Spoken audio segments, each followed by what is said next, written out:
I don't think I'll pause there for the quiz. It's pretty short. So why don't we just go ahead and I'll talk a little bit about collaboration and then we can do those quizzes together. So this is the next and final section of the course. We're going to look at comparing workspaces. It's a pretty straightforward lesson here. We're going to talk a little bit just about collaboration and version control in the context of FME. I'll show you the how you actually use the compare workspaces tool in FME, and then we'll do an exercise that lets you try that out. It wouldn't be a lesson about collaboration without a cheesy quote. So I picked one here from Michael Jordan. Talent wins games, but teamwork and intelligence win championships. So I think you can apply a similar adage to data integration workflows, which is you can build a good workspace in isolation, but you can build a great one by collaborating with your teammates and stakeholders. Collaboration is very important in data integration projects. I'm sure many of you are working on teams, having to balance the different goals and objectives of your team and work together to build workspaces. I know in our team, it's pretty common for a workspace to be built and used for many years. So over the years, it changes hands. Different people maintain it or work on it. And so it's pretty important to be able to facilitate that collaboration and not be sort of working individually and having only a few people knowing how stuff works. It's pretty important to get everyone involved and make that collaboration easy. I think as well, as you'll see, as the scale of data integration projects goes up, this is going to become more and more important for you. The Compare Workspaces tool is one of the ways that you can improve your collaboration in the FME platform. It was initially released, I think, in FME 2022 something, I think, but we did actually a pretty significant update, kind of reworked the UX a little bit after it was out there for a little bit, and we got a lot of feedback, which was great. And so in 2023, it changed quite a bit. So if you have used it maybe in the past, it might look a little different from the first time you saw it.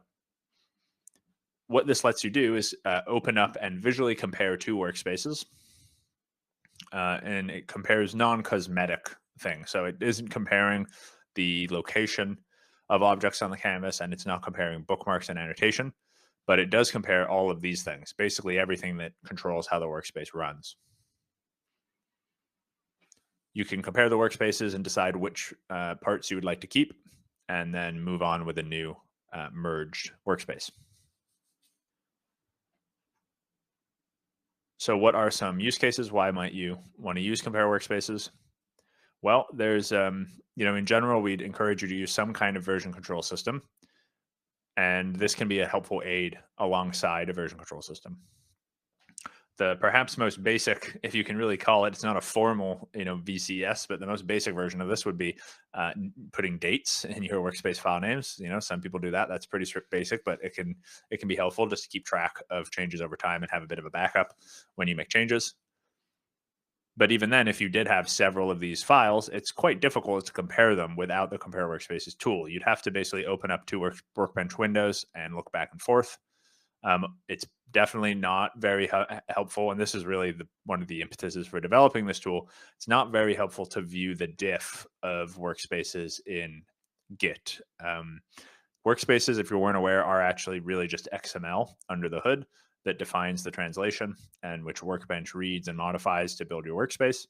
Once upon a time, people did actually edit the text version of workspaces, but nowadays, I think as they've gotten more complex and as Workbench has improved, it's kind of unheard of to really go in and edit the text itself. It's much more common to use Workbench.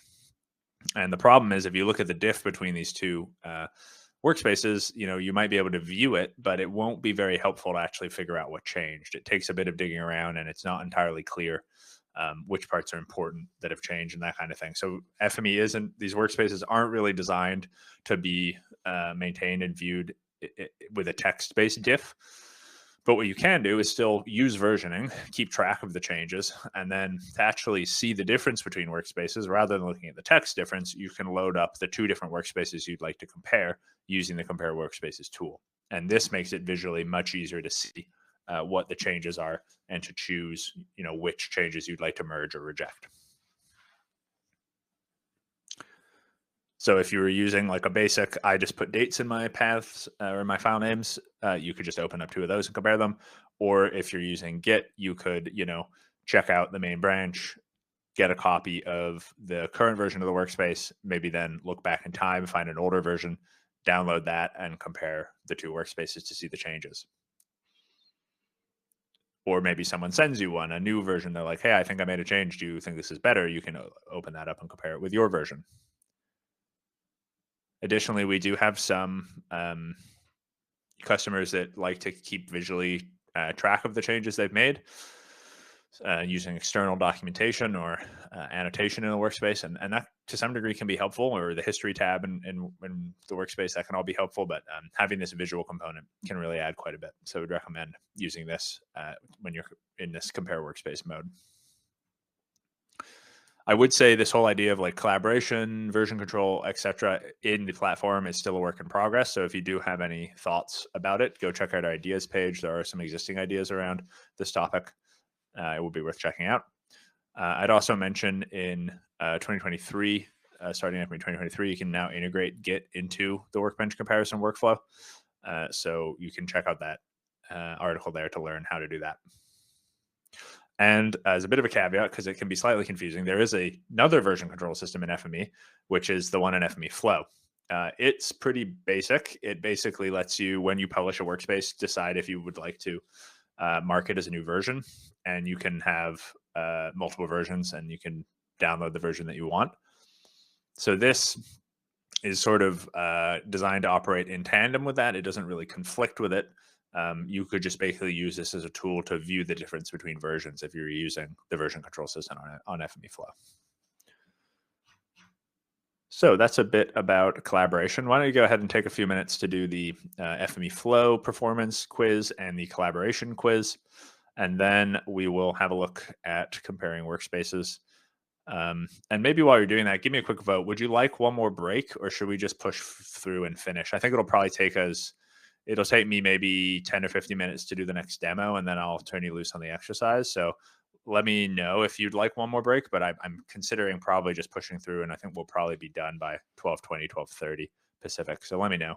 But yeah, go ahead and work on those quizzes, and we'll come back in a little bit. Thanks.